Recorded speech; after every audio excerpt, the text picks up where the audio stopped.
பொன்னியின் செல்வன் பாகம் 5 16ஆம் அத்தியாயம். பூங்குழலி பாய்ந்தாள். சோழ நாட்டில் பிரயாணம் செய்துள்ளவர்கள் அந்நாட்டின் இயற்கை அமைப்பில் ஒரு விசித்திரத்தை கவனித்திருப்பார்கள். சோழ நாட்டை சோறுடை வளநாடாகச் செய்யும் நதிகளில் வெள்ளம் வரும்போது வெள்ளத்தின் மேல் மட்டம் நதிக்கு இருபுறங்களிலும் உள்ள பூமி மட்டத்துக்கு மிக்க உயரமாயிருக்கும். இவ்விதம் இருப்பதினாலேதான் நதிகளில் வரும் வெள்ளம் வாய்க்கால்களின் வழியாக வயல்களுக்கு பாய்வது சாத்தியமாகிறது. இந்த நிலையில் வெள்ளத்தை நதிப்படுகையோடு போகச் செய்வதென்பது மிகவும் சிரமமான காரியமல்லவா? நதிகளுக்கு இரு பக்கங்களிலும் உயரமான கரைகள் உறுதியாக அமைந்திருக்க வேண்டும். இல்லாவிடில் வெள்ளம் நதியோடு போவதற்கு பதிலாக மழை நீர் நாலாபுறமும் பாய்ந்து ஓடுவது போல் ஓடி சோழ நாட்டை தண்ணீர் தேங்கிய சதுப்பு நிலமாக்கி ஒன்றுக்கும் பயனற்றதாக செய்துவிடும். இதை முன்னிட்டு ஆதி காலத்திலிருந்து சோழ மன்னர்கள் காவேரிக்கும் காவேரியின் கிளை நதிகளுக்கும் கரைகள் அமைப்பதில் மிக்க கவனம் செலுத்தினார்கள். கரிகால் வளவன் ஈழ நாட்டிலிருந்து யுத்தத்தில் தோற்றவர்களை சிறைப்படுத்தி வந்து காவேரிக்கு கரை எடுக்கும் வேலையில் அவர்களை ஈடுபடுத்தினான் என்னும் வரலாற்றை நேயர்கள் அறிந்திருப்பார்கள். காவேரியின் கிளை நதிகளில் தண்ணீர் நல்ல மேல்மட்டத்தில் வருவதற்கு உதவியாகவே ஸ்ரீரங்கத்துக்கு ஒரு காத தூரம் கிழக்கே சோழ மன்னர்கள் கல்லணை கட்டினார்கள். அந்த அணையின் மூலம் தண்ணீர் மட்டம் மேலும் உயர்ந்து கிளை நதிகளில் நிறைய தண்ணீர் பாய்வது சாத்தியமாயிற்று. இவ்விதம் இயற்கை அமைப்போடு இடைவிடாத செயற்கை முயற்சிகளும் சேர்ந்தே சோழ நாட்டை பண்டை நாளிலேயே நீர்வளத்தில் இணையில்லாத நாடாகச் செய்திருந்தன. சோழ வள நாட்டுக்கு இவ்விதம் இயற்கை விசேஷ உதவிகள் செய்தது போலவே சில சமயம் விபரீதமான அபாயங்களையும் உண்டாக்கி வந்தது. சோழ மண்டலத்து கடற்கரைக்கு கிழக்கே கடலில் அடிக்கடி சுழிக்காற்றுகளும் புயற்காற்றுகளும் தோன்றுவது உண்டு. இக்காற்றுகள் சில சமயம் கடற்கரை ஓரமாக வடக்கு நோக்கி சென்று கிருஷ்ணை கோதாவரி முகத்வாரங்களிலோ அல்லது கலிங்க நாட்டிலோ உள்ளே பிரவேசித்து பெருமழை கொட்டச் செய்து கடுமையான சேதங்களை விளைவிக்கும். வேறு சில சமயங்களில் சோழ நாட்டுக்குள்ளேயே நேரடியாக பிரவேசித்து மேற்கு நோக்கி விரைந்து செல்லும். கோடிக்கரைக்கும் கொள்ளிடக்கரையின் முகத்வாரத்துக்கும் மத்தியில் இவ்விதம் சுழிக்காற்று உள்நாட்டில் பிரவேசிப்பது சரித்திரத்தில் பலமுறை நடந்திருக்கும் சம்பவம். சில சமயம் அச்சுழிக்காற்றுகள் கோர பயங்கர ரூபம் கொண்டு கடலையே பொங்கி எழச் செய்து கடற்கரை ஓரமுள்ள ஊர்களையே அழித்துவிடும். பூம்புகார் என்று வழங்கிய காவேரி பட்டினத்தை கடல் கொண்டது வெறும் கதை அன்று, சரித்திர ஆதாரங்களினால் நிரூபிக்கக்கூடிய உண்மை நிகழ்ச்சியே ஆகும். நதிகளில் வெள்ளம் அதிகமாக வரும்போது சில சமயம் கரைகள் உடைந்து விடுவதும் உண்டு. நதிகளின் நீர்மட்டத்தை காட்டிலும் பூமி மட்டம் தாழ்வாயிருக்கும் காரணத்தினால் உடைப்பு எடுத்ததும் சுற்றுப்புறமெல்லாம் ஒரே தண்ணீர் மயமாகிவிடும். நதிகளுக்கு அருகில் உள்ள ஊர்கள் முழுகி போய்விடும். அப்போதெல்லாம் ஜனங்கள் உயிர் தப்புவதற்கு அக்கம் பக்கத்தில் உள்ள கோயில்கள் உதவியாயிருக்கும். விஜயாலய சோழனின் மகன் ஆதித்த சோழன் காவேரி உற்பத்தியாகும் சஹ்ய மலையிலிருந்து அந்த மாநதி கடலில் சங்கமமாகும் இடம் வரையில் 108 ஆலயங்களை எடுப்பித்தான் என்று சரித்திரம் கூறுகிறது. சாதாரண காலங்களில் கோயில்கள் கடவுளை ஆராதிப்பதற்கு பயன்படுவது போலவே பெருவெள்ளம் வந்து உடைப்பெடுக்கும் காலத்தில் மக்கள் கோயில் மண்டபங்களின் மீது ஏறி உயிர் தப்புவதற்கும் உபயோகமாக இருக்கட்டும் என்பது ஆதித்த சோழனின் நோக்கமாக இருந்திருக்கலாம் அல்லவா? நதிக்கரைகளில் உடைப்பு உண்டாவதன் காரணமாக சில சமயம் நதிகளின் போக்கே மாறிவிடுவதும் உண்டு. அரசலாறும் குடமுருட்டி முதலிய நதிகளும் இப்படி பல முறை இடம் மாறி திசை மாறி இருக்கின்றன என்பதை பழைய வரலாறுகளிலிருந்து அறியலாம். இனி நம்முடைய வரலாறு நடந்த காலத்துக்கு வருவோம். இலங்கை தீவிலிருந்து சோழ நாட்டுக்கு பார்த்திபேந்திரனுடைய கப்பல் வந்து கொண்டிருந்த போது உண்டான சுழிக்காற்று வந்தியத்தேவனை முன்னிட்டு இளவரசர் அருள்மொழிவர்மரை கடலில் குதிக்கச் செய்த பிறகு கடலோரமாகவே சென்று கலிங்க நாட்டை அடைந்து மறைந்தது. ஆனால் அருள்மொழிவர்மர் நாகைப்பட்டினம் சூடாமணி விகாரத்தில் தங்கியிருந்த போது உண்டான சுழிக்காற்று சோழ நாட்டுக்குள்ளேயே புகுந்து பற்பல அட்டகாசங்களை செய்து கொண்டு மேற்கு நோக்கிச் சென்றது. ஒரே இரவில் அது காவேரியின் இரு புறங்களிலும் தன் லீலைகளை நடத்தி கொண்டு போய் மறுநாள் கொங்கு நாட்டை அடைந்து தேய்ந்து மறைந்தது. அது பிரயாணம் செய்த இடங்களிலெல்லாம் பற்பல சேதங்களை விளைவித்தது மட்டுமன்று, அதைத் தொடர்ந்து பெருமழை கொட்டும்படியாகவும் செய்து கொண்டு போயிற்று. மேற்கே போக போக மழை அதிகமாக பெய்தது. ஆகவே காவேரியிலும் கொள்ளிடத்திலும் அவற்றிலிருந்து பிரிந்த கிளை நதிகளிலும் மறுநாள் முதல் வெள்ளம் அபரிதமாக வந்தது. பல நதிகள் கரைகளை உடைத்து கொண்டன. மழையினாலும் நதிகளின் உடைப்பினாலும் சோழ நாடெங்கும் வெள்ளக்காடாகிவிட்டது. ஆனால் இவ்வளவு இயற்கை விபரீதங்களும் சோழ நாட்டு மக்களை பீதி கொண்டு செயலிழக்கச் செய்துவிடவில்லை. இவை அடிக்கடி நடைபெறும் நிகழ்ச்சிகளாதலால் அம்மாதிரி நிலைமைகளில் என்ன செய்ய வேண்டும் என்பதை மக்கள் அறிந்திருந்தார்கள். அப்போதைக்கு கோயில் மண்டபங்களிலோ வேறு உயரமான இடங்களிலோ ஏறிக்கொண்டு உயிர் தப்புவார்கள். வெள்ளம் எவ்வளவு அவசரமாக வந்ததோ அவ்வளவு துரிதமாக வடிந்து போய்விடும். பிறகு வழக்கம்போல் அவரவர்களின் வேலையில் ஈடுபடுவார்கள்.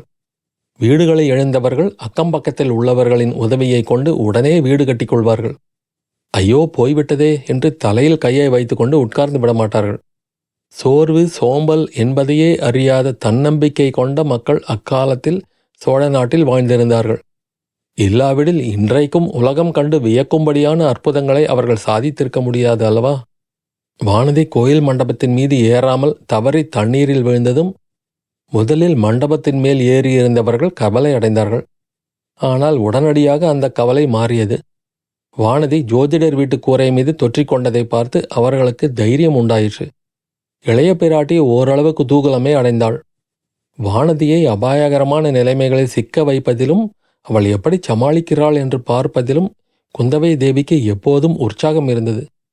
வீராதி வீரனான தம்பியை மணந்து கொள்ளப் போகிறவளுக்கு இருக்க வேண்டிய நெஞ்சு தீரத்தை வானதியின் உள்ளத்தில் வளர்க்கும் பொருட்டு குந்தவை பல உபாயங்களையும் தந்திரங்களையும் கையாண்டு வந்தாள். அந்த உபாயங்கள் நல்ல பலன் அளித்திருக்கின்றன என்ற நம்பிக்கையும் அவளுக்கு ஏற்பட்டிருந்தது. சில காலமாக வானதி மூர்ச்சை அடைந்து விழும் வழக்கத்தை நிறுத்தி கொண்டிருந்தாள் அல்லவா? இப்போது குந்தவையின் தந்திரம் ஒன்றுமின்றி தெய்வாதீனமாகவே வானதியின் தீரத்தை சோதிக்கும் வாய்ப்பு ஏற்பட்டுவிட்டது.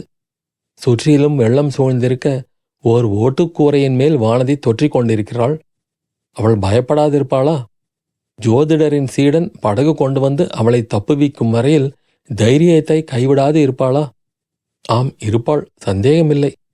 இத்தனை காலமும் அளித்து வந்த பயிற்சி இச்சமயம் பயன்படாமலா போய்விடும்?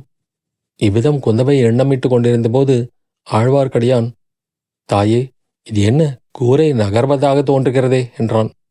உன் கண்ணில் ஏதோ கோளாறு. வெள்ளம் நகர்ந்து செல்கிறது, கூரை நகர்வதாக தோன்றுகிறது என்றாள் குந்தவை. இப்படி சொல்லும் போதே அவளுடைய உள்ளத்திலும் சந்தேகம் உதித்துவிட்டது. அதன் அறிகுறி முகத்திலும் காணப்பட்டது. அம்மா, நன்றாக பாருங்கள் என்றான் ஆழ்வார்க்கடியான். ஐயோ, இது என்ன விபரீதம் என்றாள் இளைய பிராட்டி. ஜோதிடரே, உம்முடைய சீடன் சீக்கிரம் படகுடன் வருவானா என்றான் ஆழ்வார்க்கடியான். போதும் போதும், ஜோதிடரையும் அவருடைய சீடனையும் நம்பியது போதும். திருமலை, உன்னால் வானதியை காப்பாற்ற முடியுமா என்று பார். இல்லாவிட்டால் நானே வெள்ளத்தில் குதிக்க வேண்டியதுதான். வானதிக்கு ஏதேனும் நேர்ந்துவிட்டால் அப்புறம் நான் ஒரு கணமும் உயிர் வைத்திருக்க மாட்டேன் என்றாள். தாயே, அபாயம் நேரும் காலத்திலேதான் நிதானத்தை இழக்கக்கூடாது. இது தங்களுக்கு தெரியாதது அல்ல. கொடும்பாளூர் இளவரசிக்கு உதவி செய்வதற்காக என் உயிரை கொடுக்கவும் சித்தமாயிருக்கிறேன். அதனால் பயன் ஏற்பட வேண்டுமே. படகு இல்லாமல் நான் மட்டும் நீந்திச் சென்றால் அந்த கூரையில் போய் நானும் தொத்தி ஏறிக்கொள்ளலாம். கொடும்பாளூர் இளவரசியை தாங்கும் கூரை என்னையும் சேர்த்து தாங்குமா? அல்லது 2 பேரையும் வெள்ளத்தில் அமுக்கிவிட்டு கூரையும் கீழே போய்விடுமா?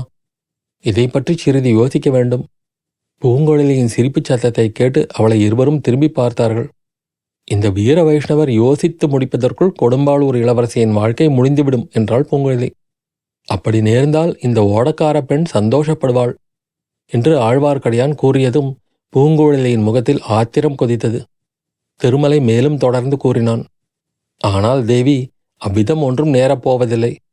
ஆளிலை மேல் பள்ளி கொண்டு அகிலமெல்லாம் காப்பாற்றும் திருமால் வானதியையும் காப்பாற்றுவார். மச்ச கூர்ம வராக அவதாரங்கள் எடுத்து இந்த பூவுலகை காப்பாற்றிய ஸ்ரீமன் நாராயணன் கொடும்பாளூர் இளவரசியையும் காப்பாற்றுவார். அதோ பாருங்கள், ஜோதிடர் சீடன் படகு கொண்டு வருகிறான். ஆழ்வார்க்கடியான் சுட்டிக்காட்டிய திசையில் உண்மையாக படகு வந்து கொண்டிருந்தது.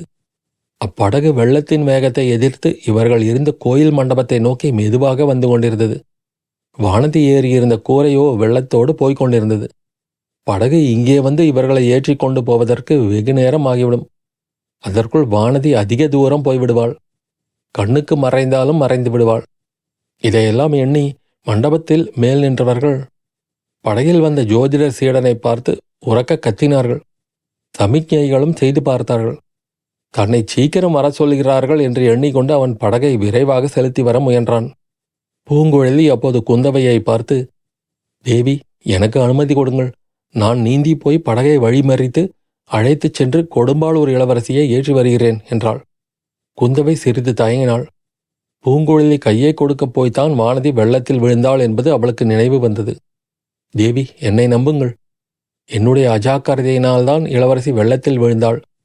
ஆகையால் அவரை மீட்பது என்னுடைய கடமை என்று பூங்குழலி கூறினாள்.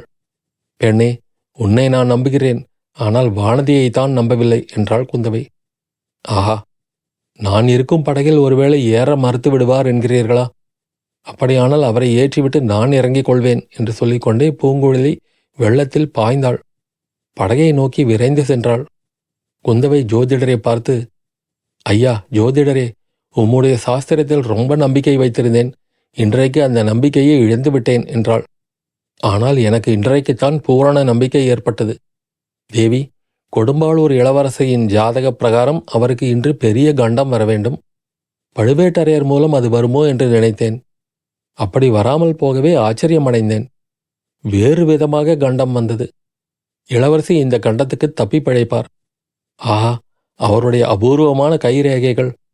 அவர் விஷயமாக நான் சொல்லியிருப்பதெல்லாம் நிறைவேறும். அதை பற்றி சந்தேகமில்லை என்றார். அழகாய்த்தான் இருக்கிறது. அது எப்படி நிறைவேறும்? வானதி இந்த கண்டத்துக்கு தப்பி பிழைத்தாலும் ஜோசியம் நிறைவேறப் போவதில்லை. சற்று முன் உம்முடைய வீட்டில் அந்த பெண் செய்த சபதத்தை நீர் கேட்கவில்லையா என்றாள் குந்தவை. யார் என்ன சபதம் செய்தாலும் என் ஜோசியம் நிறைவேறியே தீரும்.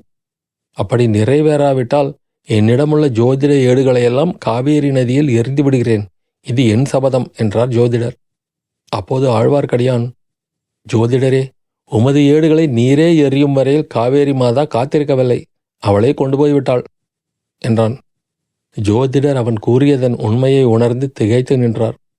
ஆயினும் என் ஜோதிடம் பலிக்காமல் போகாது என்று தம் வாய்க்குள்ளே முணுமுணுத்துக் கொண்டார். அத்தியாயம் முடிவு.